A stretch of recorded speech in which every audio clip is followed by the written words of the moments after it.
Shalom saudara yang dikasihi Tuhan. Apa kabar saudara? Saya berdoa saudara dalam keadaan baik, sehat, kuat, serta berlimpah dengan ucapan syukur. Firman Tuhan datang kepada kita melangkah dalam pengurapan Allah. Sebelumnya marilah kita berdoa. Tuhan Yesus yang baik, terima kasih buat anugerah-Mu, buat kasih-Mu yang berlimpah atas kehidupan kami. Kami percaya hidup kami diberkati Tuhan, dipakai Tuhan, dan menjadi berkat. Tuhan, kami rindu pengurapan-Mu, supaya kami mengerti firman yang akan kami dengarkan. Kami percaya firman ini akan memberkati kami dan hidup kami menjadi berkat. Dalam nama Tuhan Yesus, kami dengarkan firman-Mu. Haleluya. Amin. Filipi pasal 4 ayat 6 sampai 8. Janganlah hendaknya kamu khawatir tentang apapun juga, tetapi nyatakanlah dalam segala hal keinginanmu kepada Allah dalam doa dan permohonan dengan ucapan syukur. Damai sejahtera Allah yang melampaui segala akal akan memelihara hati dan pikiranmu dalam Kristus Yesus. Jadi akhirnya saudara-saudara, semua yang benar, semua yang mulia, semua yang adil, semua yang suci, semua yang manis, semua yang sedap didengar, semua yang disebut kebajikan dan patut dipuji, pikirkanlah semuanya itu. Saudara, apabila kita dalam hidup ini hendak melangkah dalam urapan firman Tuhan dalam Filipi 4 ayat 6 sampai 8 menunjukkan kita ada beberapa hal yang perlu kita lakukan untuk kemudian kita mempercayakan diri pada Tuhan setiap harinya. Nah, yang pertama dari Filipi 4 ayat 6 sampai 8. Yang pertama adalah janganlah khawatir tentang apapun. Kekhawatiran tidak mengubah apapun. Kekhawatiran tidak dapat menghasilkan apapun yang baik. Kekhawatiran adalah jalan untuk stres dan hidup tanpa kuasa Tuhan. Kekhawatiran adalah sebuah hasil dari hal yang terlatih dan terbiasa. Orang yang terbiasa dalam ketakutan, dalam kecemasan, akhirnya menjadi khawatir. Saudara yang dikasihi Tuhan, bagaimana belajar untuk kita tidak khawatir? Tuhan Yesus berkata, Matius 6 ayat 34, sebab itu janganlah kamu khawatir akan hari esok, karena hari esok mempunyai kesusahannya sendiri. Kesusahan sehari cukuplah untuk sehari. 1 Yohanes 4 ayat 18, di dalam kasih tidak ada ketakutan. Kasih yang sempurna melenyapkan ketakutan, sebab ketakutan mengandung hukuman, dan barang siapa takut, ia tidak sempurna di dalam kasih.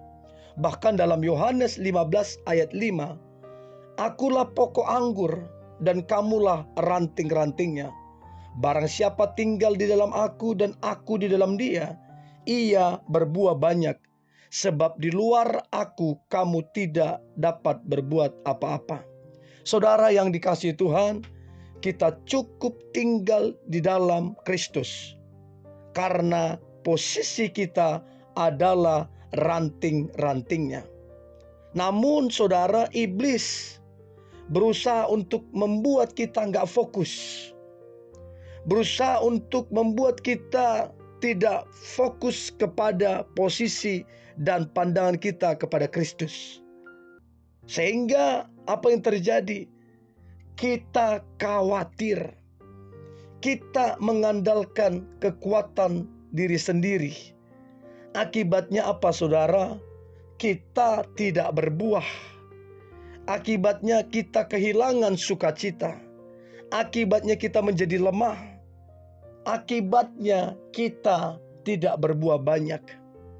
Untuk itu, saudara, fokuslah kepada Allah. Fokuslah kepada Allah. Yang kedua, saudara, nyatakanlah segala hal keinginanmu kepada Allah dalam doa. Doa mampu mengubah segala sesuatu. Saat berdoa, mujizat itu nyata. 2 Tawarik pasal 20 ayat 3 dan 4. Yosafat menjadi takut, lalu mengambil keputusan untuk mencari Tuhan. Ia menyerukan kepada seluruh Yehuda supaya berpuasa. Dan Yehuda berkumpul untuk meminta pertolongan daripada Tuhan. Mereka datang dari semua kota di Yehuda untuk mencari Tuhan. Alkitab menjelaskan bahwa Raja Yosafat menjadi takut. Saat dia takut, dia mengambil keputusan untuk mencari Tuhan dan meminta pertolongan daripada Tuhan.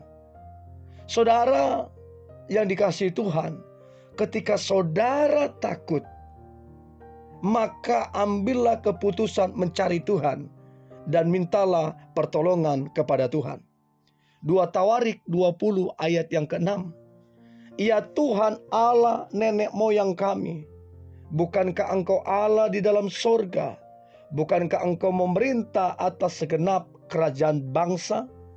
Kuasa dan keperkasaan ada di dalam tangan-Mu, sehingga tidak ada orang yang dapat bertahan melawan Engkau. Yosafat mengingatkan kepada dirinya sendiri, Allah itu berada di dalam sorga, berada dalam kedudukan yang paling tinggi. Allah itu berkuasa dan sanggup melakukan segala perkara. Tidak ada seorang pun dapat bertahan melawan Tuhan. Tuhan Yesus Kristus telah menderita sengsara dan mati di salib bagi saudara dan saya untuk menyelamatkan kita dari maut. Dia telah menyembuhkan kita dari sakit penyakit. Dia telah mengubah kutuk menjadi berkat. Dan Dia Tuhan yang sangat mengasihi kita. Saudara, Tuhan sangat mengasihi kita. Kemudian saudara, Dia Tuhan yang penuh dengan belas kasihan. Tuhan sangat mengasihi kita. Saudara, mengucap syukur atas segala perkara adalah satu rahasia kemenangan dalam hidup ini. Yesaya pasal 61 ayat yang ketiga. Yesaya pasal 61 ayat yang ketiga.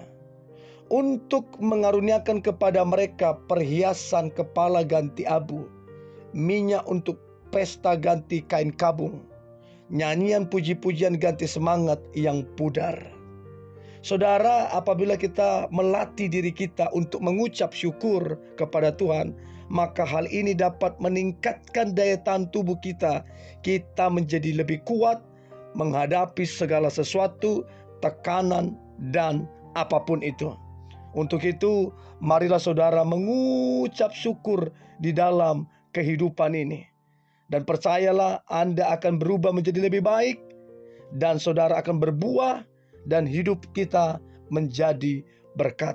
Dan percayalah, pengurapan itu ada di dalam diri kita ketika kita percaya kepada Yesus Kristus. Mari kita berdoa. Tuhan Yesus yang baik, terima kasih buat anugerah-Mu. Sungguh kami ada dalam pengurapan Tuhan. Engkau yang memampukan kami, sehingga kami berkemenangan dalam hidup ini. Kami percaya Kami tidak lagi khawatir, kami tidak lagi takut, sebab penyertaan-Mu sempurna. Engkau di dalam kami, dan Engkau menyertai kami. Dalam nama Tuhan Yesus, haleluya, amin.